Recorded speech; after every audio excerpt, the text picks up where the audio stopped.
आगरा में कल छत्रपति शिवाजी महाराज का जन्मदिन था।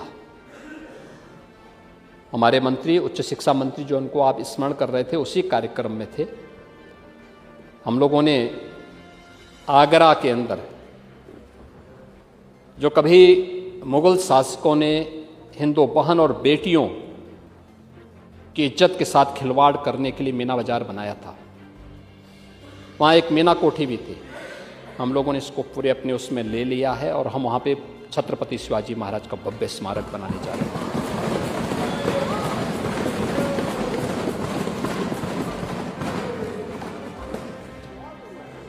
राष्ट्र नायकों का कैसे सम्मान होना चाहिए,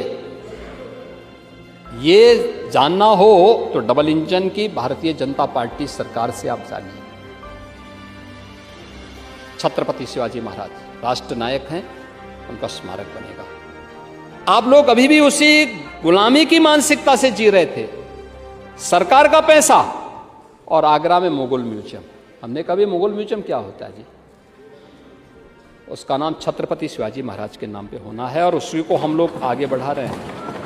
वो म्यूजियम भी वहाँ पे तैयार हो रहा है और छत्रपति शिवाजी महाराज और राष्ट्र नायकों का ही सम्मान होगा, उनकी स्मृतिकाएं वहाँ पे लगेंगे। उन कार्यक्रमों को हम आगे बढ़ाने जा रहे हैं। इसके साथ ही प्रदेश और यूनियन बजट में आपने देखा होगा, हस्तिनापुर को और सारनाथ को आइकॉनिक सिटी के रूप में डेवलप करने के लिए यूनियन बजट में उसका प्रावधान है। और प्रदेश सरकार ने भी श्रावस्ती के साथ ही बटेश्वर को भी इस दिशा में आगे बढ़ाने की दिशा में हम लोगों ने कार्य प्रारंभ किया है। सरदेव अटल जी की जन्मभूमि है और उसको हम लोगों ने इस कार्यक्रम को आगे बढ़ाने के कार्यक्रम के साथ जोड़ा है।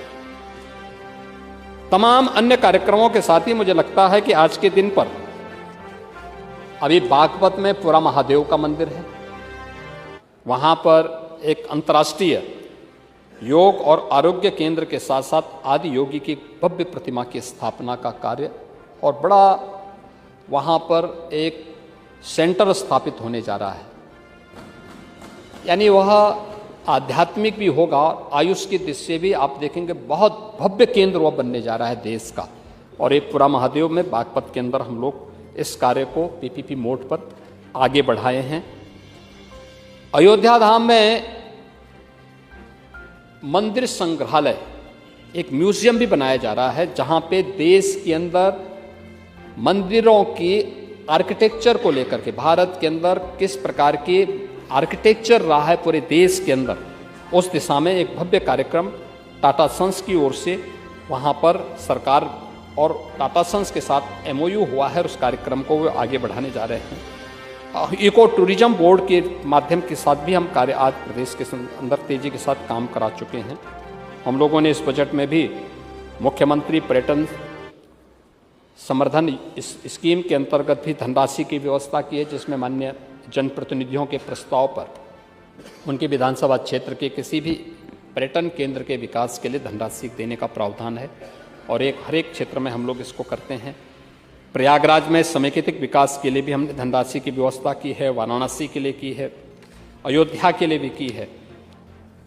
और इसके साथ ही अन्य तमाम हम लोगों ने जो तीर्थ विकास क्षेत्र बनाए हैं, अयोध्या, नैमिषारण्य, बिंदु क्षेत्र, ब्रज तीर्थ विकास परिषद, इन सभी के लिए भी हम लोगों ने व्यवस्था की है।